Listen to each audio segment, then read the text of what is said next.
Today we'll be looking at one more utility, that is connecting to database and then firing some queries and validating the results. So again, what I'll be doing is now how to connect to a database. Again, it's a separate API provided by your vendors like MySQL, SQL, Oracle, right? So different vendors have their own APIs to perform the JDBC connection. So APIs comes in a jar file. Let's say if we are working on MySQL, then for MySQL, it's a MySQL connector Java. So this is the dependency that you can copy and paste it into your pom.xml file.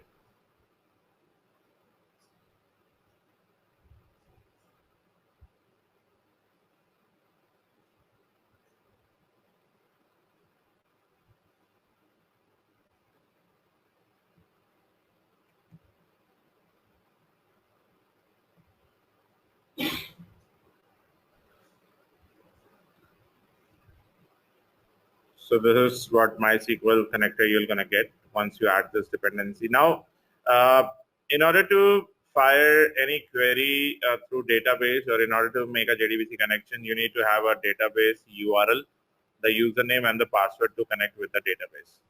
Now this URL will be the database server URL, right, which will gonna have some IP colon the port, right? So IP could be like 172.68.1.1, then colon the port. By default, port is 3306 of MySQL, and then your database name through which you need to connect.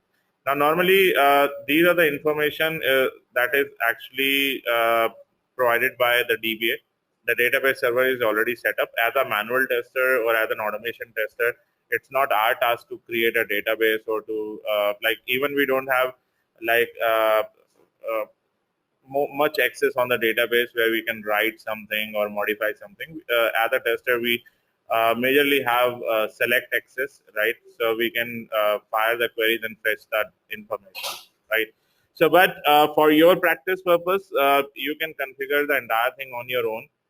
This database server, create a database server, username, password, insert records, create tables, insert data, then validate the data, right? So for that, you need to have this database server set up. So database server, you're gonna get it from just type download. Sorry, download MySQL server. So from the very first link,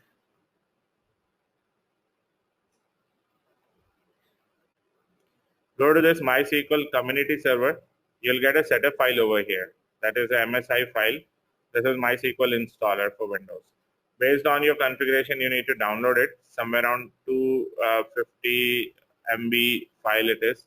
So once you download it, it looks like this.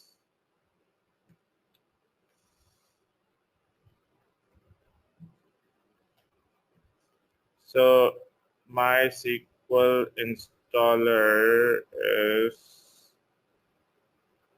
this. It's like a setup file. Just double click, next, it gets installed on your machine. During the installation, it will show you the port. If in case you want to change the port, you can change that as well. And then by default username, it will gonna create as a root, and the password it will gonna ask from you. So whatever password that you are giving, just remember that password, because you'll be connecting to the server using that password only.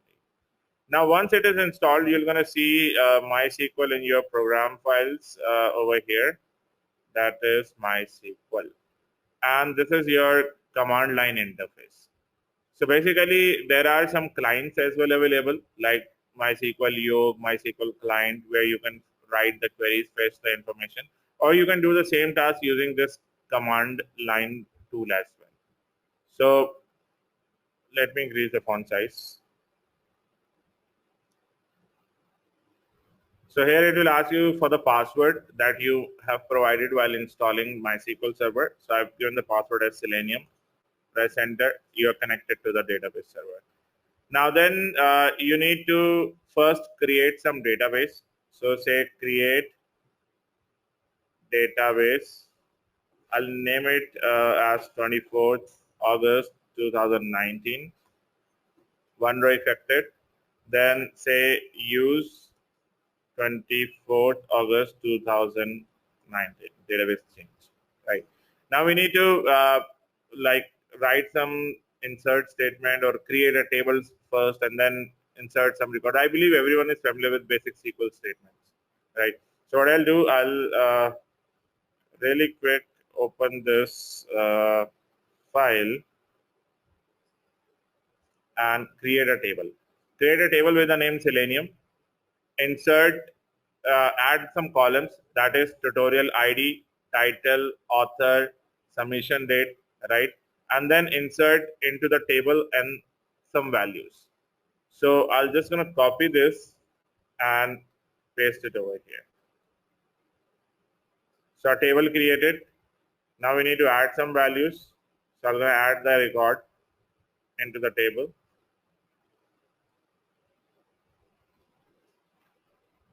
One row affected. Now we need to fire some query. Select star from the table name Selenium, and we'll get this record. Maybe our expected data is the tutorial author. Based on the tutorial ID, I want to search. So I'll say select tutorial author from Selenium, where tutorial ID equal to 2. So I got the expected data. And this is the data that we need to validate it from the website as well. So, but before that, we need to fetch this information from the Java code. Now, how to perform JDBC connection or how to create a database connection in Java? Again, there's a utility for it. How to create database connection in Java. Basically, there is one single class called as driver manager. When you call this class is inside the jar file that we have added. So when you call this class, there's a static method called as get connection. When you call this get connection method, it will ask you for the database name, the username, and the password. Database name basically the database URL. Right? These are the three information you need to provide, and the database connection will be established. Like if I go to this link, so driver manager dot get connection and database URL will start like this: JDBC MySQL, then the local host. Since we have started it on local machine, it will be localhost. Otherwise, it will be some IP address. Then your database name, like we have given 24th August 2019. Then root is the username and then the password that you need to provide. This is the line that you need to write. Before this line, you need to register a JDBC driver. That is done with class.forName, and this is the standard com.mysql.jdbc.driver. So when you write these two lines of code, your database connection will be established. Right. So what I'll do, I'll show you one utility that I've created for it, and you'll be using the same utility.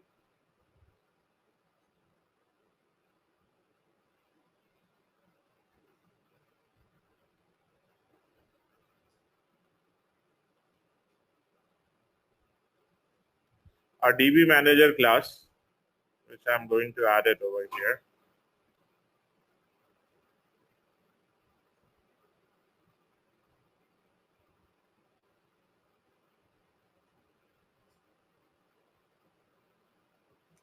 So basically, this is a class which contains two instances of this connection. This connection is basically an interface.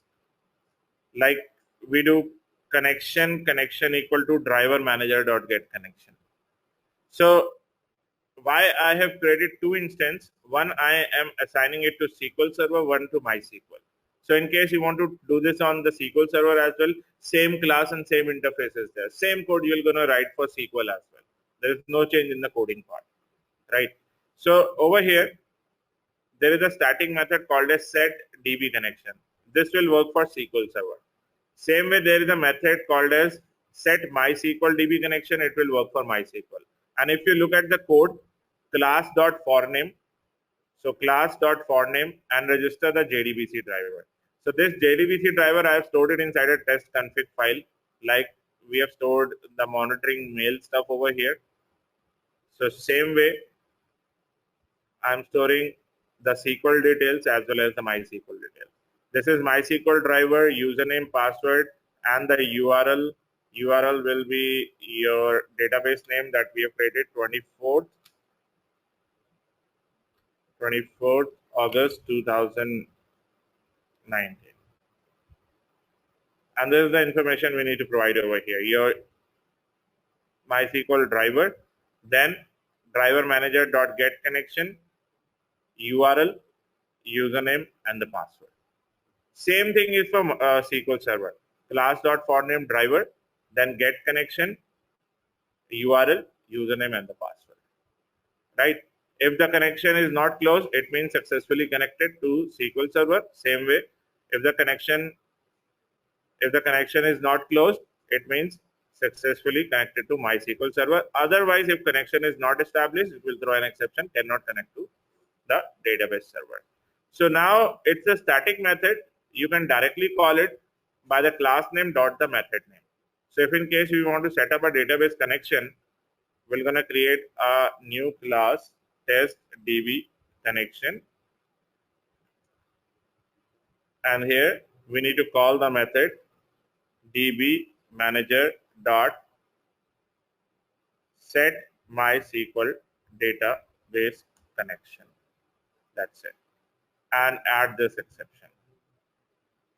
So just save this and run this, and you're going to see if everything is correct. We're going to see the message that successfully connected to MySQL server. If there is any issue, let's say I change the password of the database server, and if I run this again, if there is any issue, then we're going to get an exception, cannot connect to database server.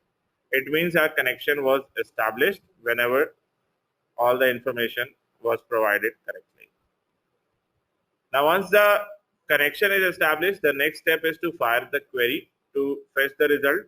So for here, there is another method called as get query. This is for SQL, and get MySQL queries for MySQL. So get MySQL query, provide the query string. So over here, say DB manager dot get MySQL query. In the query string, provide this query. Copy, paste, and print it.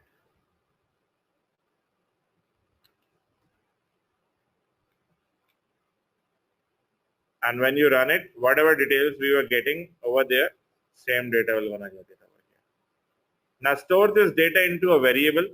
Fetch another data from the website by doing get text, store it another variable, and compare it.